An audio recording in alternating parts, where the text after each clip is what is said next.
अगर DM closes the shop, यानी आपकी जो दुकान है बिना किसी रीजन के आपकी दुकान जबरदस्ती बंद करा दी गई। थर्ड है आपको बिना बात के, बिना कोई रीजन के आपको अरेस्ट कर लिया गया। ये दोनों ही लॉ वायलेट करें आपकी फंडामेंटल राइट्स को। हेलो एवरीवन, आज हम डिस्कस करेंगे क्या ये फंडामेंटल राइट्स अमेंड हो सकते हैं, यानी कि चेंज हो सकते हैं, और क्या उनका लॉ है। तो चलिए स्टार्ट करते हैं। आज का टॉपिक वो है doctrine of eclipse. Welcome everyone, myself Niharika. Our today topic is doctrine of eclipse.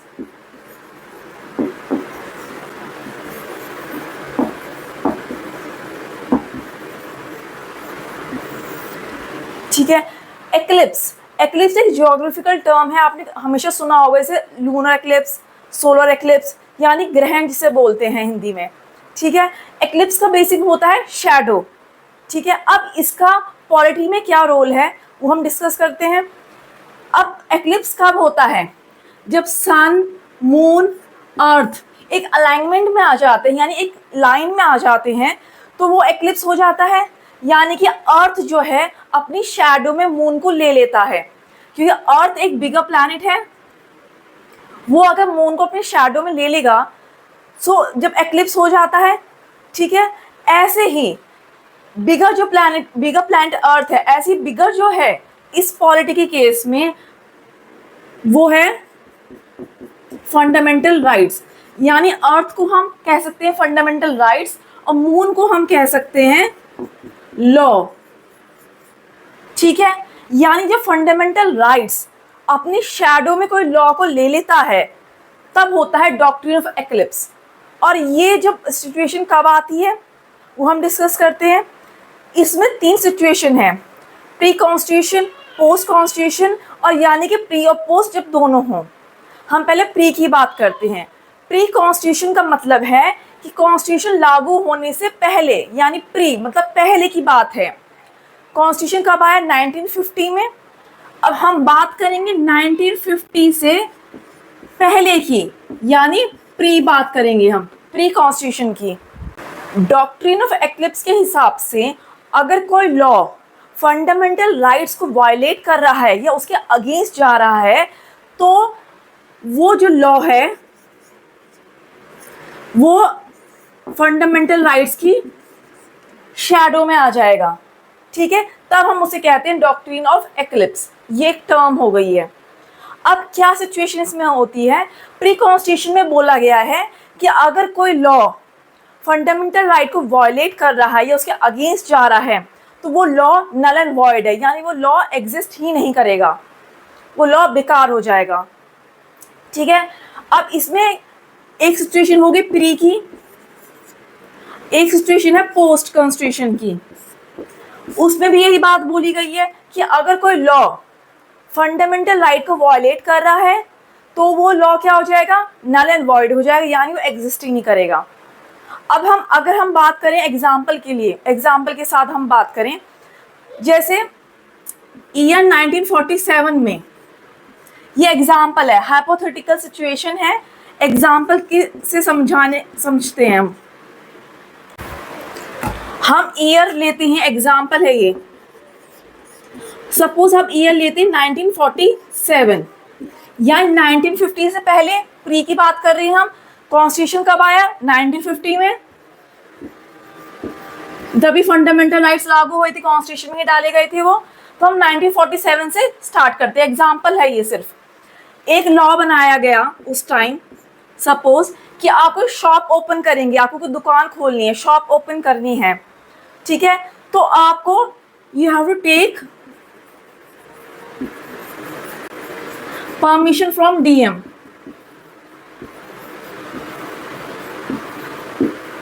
ये लॉ एक बनाया गया। सपोज सेकेंड लॉ बनाया गया कि DM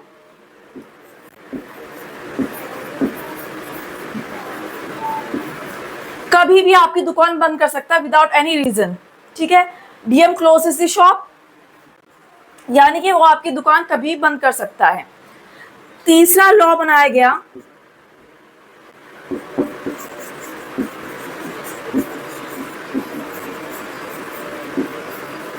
you can be arrested। यानी कि आप कभी भी अरेस्ट हो सकते हैं। ठीक है, अब आप इन तीनों में से बताइए कौन सा तीन लॉ जो है वायलेट कर रहा है हमारे फंडामेंटल राइट्स को। एक तो लॉ 2, लॉ 3, लॉ 1 क्या है कि आप परमिशन ले सकते हैं, तो इट्स ओके, आपको परमिशन लेनी है किसी भी चीज़ के लिए आप ले सकते हैं, नॉर्मल है। अगर डीएम क्लोजेस शॉप, यानी आपकी जो दुकान है बिना किसी रीज़न के आपकी दुकान जबरदस्ती बंद करा दी गई। थर्ड है, आपको बिना बात के, बिना कोई रीज़न के आपको अरेस्ट कर लिया गया। ये दोनों ही लॉ वायलेट करें आपकी फंडामेंटल राइट्स को। यह है राइट ऑफ वोकेशन, यानी आप कोई भी अपना जो काम धंधा है वो चूज करने का राइट आपको कॉन्स्टिट्यूशन देता है। सेकेंड है राइट टू लाइफ, यानी आपको जीने का अधिकार कॉन्स्टिट्यूशन देता है, ये आपका फंडामेंटल राइट्स है। सो आप अरेस्ट हो रहे हैं, ठीक है, ये भी आपका वायलेशन है राइट्स का, ये भी वायलेशन है। सो लॉ 2 और लॉ 3 आपको क्या वायलेट कर रहे हैं, फंडामेंटल राइट्स को वायलेट कर रहे हैं। सो ये लॉ क्या होगा, ये लॉ 2 और लॉ 3 क्या हो जाएंगे, ये नल एंड वॉइड हो जाएंगे, because they are violating your fundamental rights. ठीक है, अब ये हमने एग्जाम्पल समझा, हाइपोथेटिकल सिचुएशन है ये, it's not a real example, हमने एग्जाम्पल लेके समझा है कि कैसे वायलेट करता है कोई लॉ, ये समझने के लिए कि कैसे आप, अगर हम बात करें कि फंडामेंटल राइट को वायलेट कर रहा है तो कैसे वायलेट कर रहा है, इस एग्जाम्पल से हमने समझा है।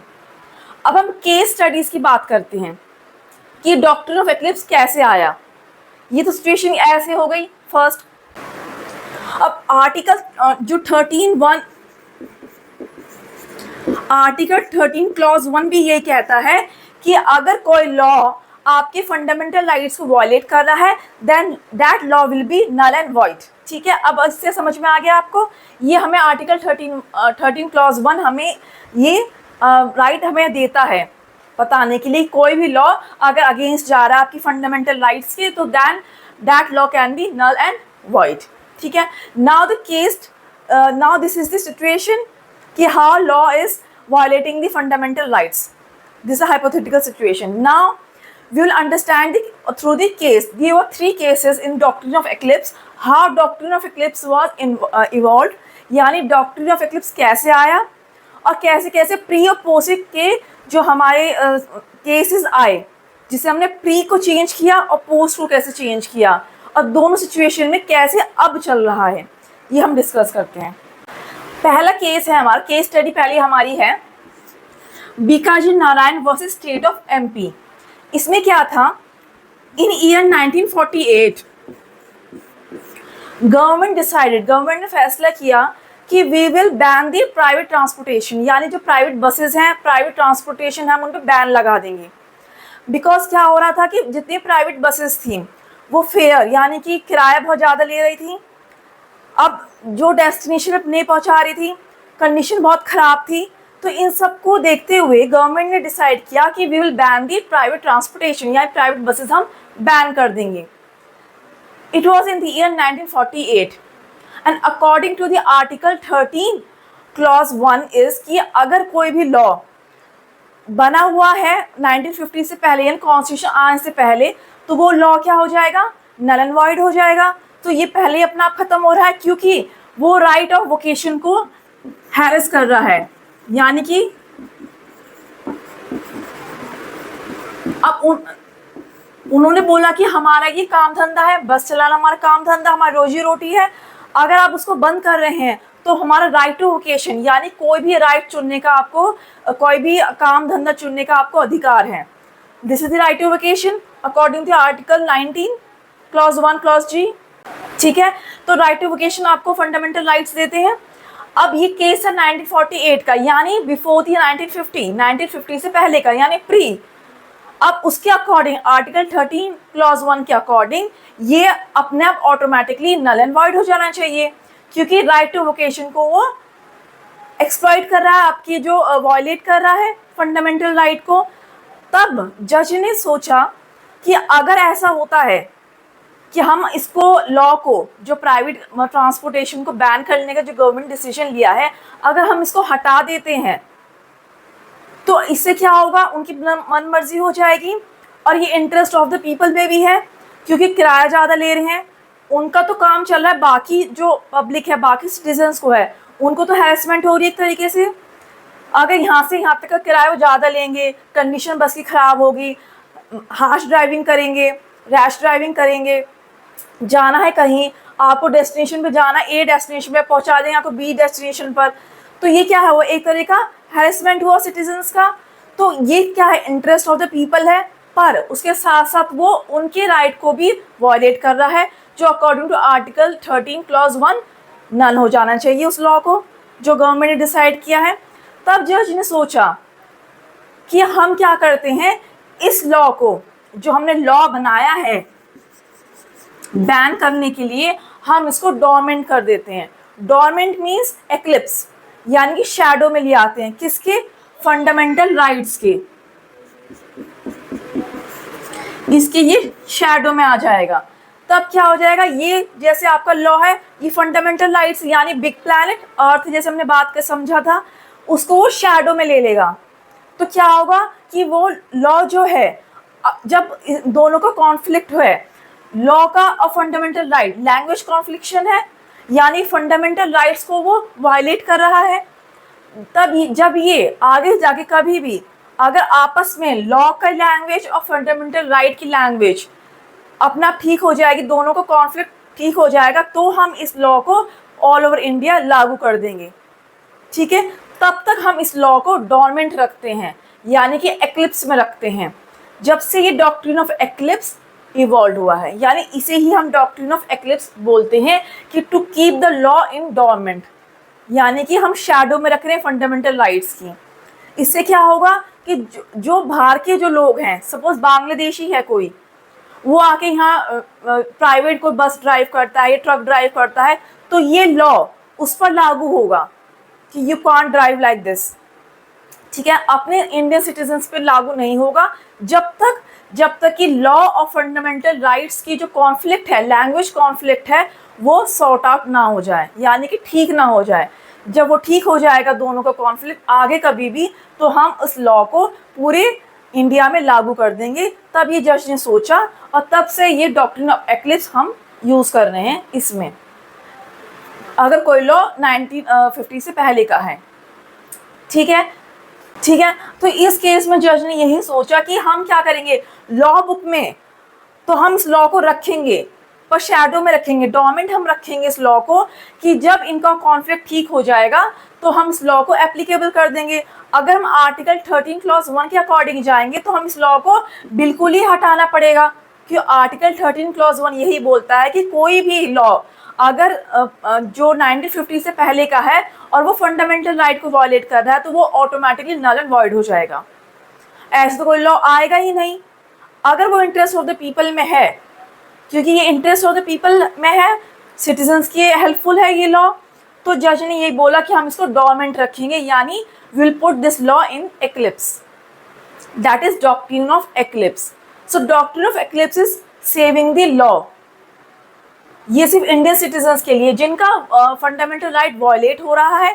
ठीक है, क्योंकि फंडामेंटल राइट्स किसके लिए हैं, इंडियंस के लिए हैं, फॉरेनर्स के लिए नहीं है। मैंने एग्जांपल समझा, अगर बांग्लादेशी आके ट्रक चलाता है या बस चलाता है तो ये लॉ उनके लिए एप्लीकेबल हो जाएगा ऑटोमेटिकली। तो इसको लॉ बुक में रखना ज़रूरी था, but in the shadow of the fundamental right. ठीक है, so in other way we can say कि जो हमारा डॉक्ट्रिन ऑफ एक्लिप्स है वो लॉ को सेव कर रहा है। ठीक है, अब हम केस 2 समझते हैं, जो है पोस्ट कॉन्स्टिट्यूशन का। अब Deepchand versus state of UP 1955। हमने पहले क्या बात की थी, 1950 से प्री यानी पहले के जो हैं वो नल एंड वॉइड हो जाएंगे अगर वो इंटरेस्ट ऑफ द पीपल में है। So we can put that law in dormant, यानी कि we can apply the doctrine of eclipse and we can save the law. अब सेकेंड है Deepchand versus state of UP 1955, या 1950 के बाद का पोस्ट कॉन्स्टिट्यूशन, यानी 1950 में कॉन्स्टिट्यूशन लागू हो गया तो उसके बाद का है ये। अब इसमें क्या बोला गया कि आपको बता दिया गया है कि आर्टिकल 13 क्लॉज 1 के अकॉर्डिंग क्या है कि अगर कोई भी आपका लॉ वायलेट कर रहा है फार को, then that will become null and void.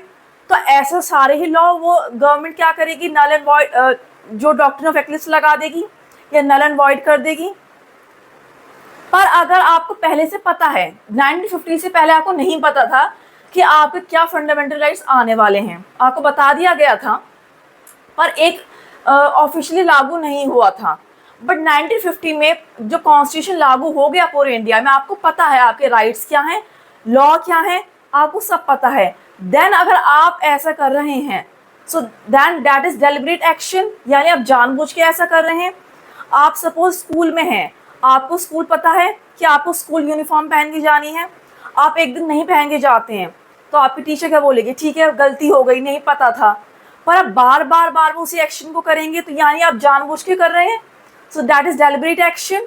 तो वही इस यहाँ पर है, आपको 1950 में बता दिया गया था कि आपका लॉ, आपका जो राइट्स क्या हैं।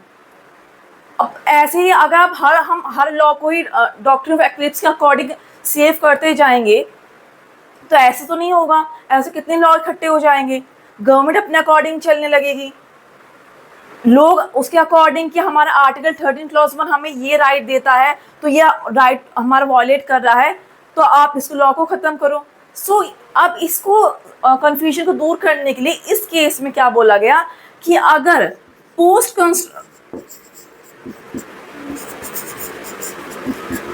कॉन्स्टिट्यूशन जो भी लॉ वॉयलेट करेगा फंडामेंटल राइट को, that law will be null and void. क्योंकि आप फंडामेंटल राइट्स जानते हुए भी, अपने कॉन्स्टिट्यूशन राइट्स जानते हुए भी जानबूझकर आप उस लॉ को ला रहे हैं कि जो आपके फंडामेंटल राइट्स को वॉयलेट कर रहा है वेरी बिगिनिंग से, अब इनिशियो मीन्स वेरी बिगिनिंग, आप बिगिनिंग से ही इसको वॉयलेट कर रहे हैं, तो वो लॉ जो है डॉक्ट्रिन ऑफ एक्लिप्स में के अकॉर्डिंग सेव नहीं किया जाएगा। पहले किया गया था बीकाजी नारायण केस में, क्योंकि उस टाइम जो है कॉन्स्टिट्यूशन लागू नहीं हुआ था। ठीक है, इसमें अगर आपको पता है 1955 में 5 साल तक आपको पता है कि आपके लॉज क्या हैं, आपके कॉन्स्टिट्यूशन राइट्स क्या हैं, फंडामेंटल राइट्स क्या हैं, उसके बाद भी अगर आप किसी के फंडामेंटल राइट्स को वॉयलेट करते हैं तो देन वो लॉ जो है हम डॉक्ट्रिन ऑफ एक्लिप्स के अकॉर्डिंग सेव नहीं करेंगे, देन वो जो लॉ है वो नल एंड वॉइड ऑटोमेटिकली हो जाएगा। बिकॉज अगर आप ऐसा कर रहे हैं तो वो आप डेलिब्रेट आपका एक्शन, यानी कि आप जानबूझकर किसी के फंडामेंटल राइट्स को वॉयलेट कर रहे हैं। सो ये जजमेंट आई थी Deepchand versus state of UP के केस में। सो हम प्री का समझ चुके हैं, अब पोस्ट का समझ चुके हैं। अब हम समझते हैं कि प्री का अपने, ठीक है, उसके अपने प्रॉज एंड कॉन्स थे, सेकंड में दीपचंद वाले केस में उसके अपने प्रॉज एंड कॉन्स थे, ये भी होना चाहिए। अब थर्ड जो केस है उसमें क्या जज ने जो स्टेटमेंट दी वो हम डिस्कस करते हैं। अब हमने, ये हमारा केस 3 है, अब इसमें क्या जजमेंट आई, हमने फर्स्ट बीकाजी नारायण केस में समझा, प्री कॉन्स्टिट्यूशन को समझा हमने, और डॉक्ट्रिन ऑफ एक्लिप्स का हमने समझा कि कैसे लगाया गया। सेकंड केस है Deepchand versus state of UP, क्या वो था पोस्ट कॉन्स्टिट्यूशन, यानी कॉन्स्टिट्यूशन लागू होने के बाद कोई वॉयलेशन होता है तो उसमें क्या जजमेंट आई थी जज की तरफ से। अब हमारा जो थर्ड केस है वो है Ambika Mills versus state of Gujarat 1974। अब इस केस में क्या था, प्री की बात हो गई, पोस्ट की बात हो गई। जब हमने प्री की बात की तो हमें वो अच्छा लगा कि हाँ ऐसा होना चाहिए, लॉ को हमें बचाना चाहिए, सो हम लॉ को डॉर्मेंट कर देते हैं। सेकंड में लगा कि अगर वो लॉ पता है फिर भी अगर वॉयलेट कर रहा है तो हमें इस लॉ को ही ख़त्म कर देना चाहिए, बार बार हमें डॉक्ट्रिन ऑफ एक्लिप्स का सहारा नहीं लेना चाहिए, हमें वो भी ठीक लगा। अब Ambika Mills versus state of Gujarat 1974 के केस में जज ने कहा कि अगर कोई भी लॉ इम्पोर्टेंट है सोसाइटी के लिए और welfare of the citizen of India, यानी लोगों की भलाई के लिए है और लोगों के मतलब लोगों की भलाई के लिए कोई लॉ है, इंटरेस्ट में है पीपल के, हमारे कंट्री के, तो वो लॉ को हम डॉक्ट्रिन ऑफ एक्लिप्स के अकॉर्डिंग हम उस लॉ को सेव कर लेंगे, यानी डॉर्मेंट में रख देंगे, शैडो में रख देंगे, डॉक्ट्रिन ऑफ एक्लिप्स लगा देंगे उस लॉ पर अगर वो लॉ हमारे इंटरेस्ट ऑफ द पीपल के लिए है, वेलफेयर ऑफ द सोसाइटी के लिए है, चाहे वो लॉ प्री हो या पोस्ट हो। ये आया judgement Ambika Mills versus state of Gujarat में। Bhikaji Narayan pre constitution, Deepchand case post constitution, Ambika Mills pre plus post. यानी कि अगर कोई लॉ हमारी सोसाइटी के लिए अच्छा है, लोगों की भलाई के लिए अच्छा है, बहुत ज़रूरी है, सो हम उस लॉ को, चाहे वो प्री हो चाहे वो पोस्ट कॉन्स्टिट्यूशन हो, हम उस लॉ को डॉक्ट्रिन ऑफ एक्लिप्स लगाने के बाद उस लॉ को हम डोरमेंट कर देंगे फंडामेंटल राइट्स में, यानी उसे सेव कर देंगे। और जब आगे जाके लॉ और फंडामेंटल राइट्स का कॉन्फ्लिक्ट जो है, लैंग्वेज कॉन्फ्लिक्ट जो है ख़त्म हो जाएगा, तब हम लॉ को उसको ऑफिशियली हम लागू कर देंगे। ठीक है, सो ये लॉ जो है इंडियंस के लिए है, बाकी जो फॉरेनर्स हैं उन पे ये लॉ ऑटोमेटिकली लागू होगा, उनके लिए डॉक्ट्रिन ऑफ एक्लिप्स वाला केस नहीं चलेगा। अब वो केस इम्पॉर्टेंट है, अब वो लॉ इम्पॉर्टेंट है यानी ये डिसाइड करती है सुप्रीम कोर्ट। ठीक है, जो मेन कस्टोडियन है फंडामेंटल राइट्स की वो है सुप्रीम कोर्ट। कॉन्स्टिट्यूशन क्या है, गारंटी देता है फंडामेंटल राइट्स की, एक लॉ बुक है वो बताता है, और जो मेन कस्टडी है, जो मेन कस्टोडियन है फंडामेंटल राइट्स की वो सुप्रीम कोर्ट है। और वो लॉ इम्पॉर्टेंट है या नहीं हमारी सोसाइटी के लिए, लोगों के लिए, वो डिसाइड करेगा सुप्रीम कोर्ट। अगर वो इम्पॉर्टेंट है so we can apply doctrine of eclipse, और हम उसको डोरमेंट कर देंगे इस लॉ को, चाहे वो लॉ प्री हो या पोस्ट हो। सो ये 3 केसेस थे जो हमने डिस्कस करे हैं, और हमने आर्टिकल 13 क्लॉज 1 भी डिस्कस किया है जो बताता है हमें सो डॉक्ट्रिन ऑफ एक्लिप्स कैसे लगा, कैसे लगता है, और कैसे ये इवॉल्व हुआ, हमने ये सब हमने इस आज के लेक्चर में ही हमने समझा है। आई होप आपको ये समझ में आया होगा। Thank you.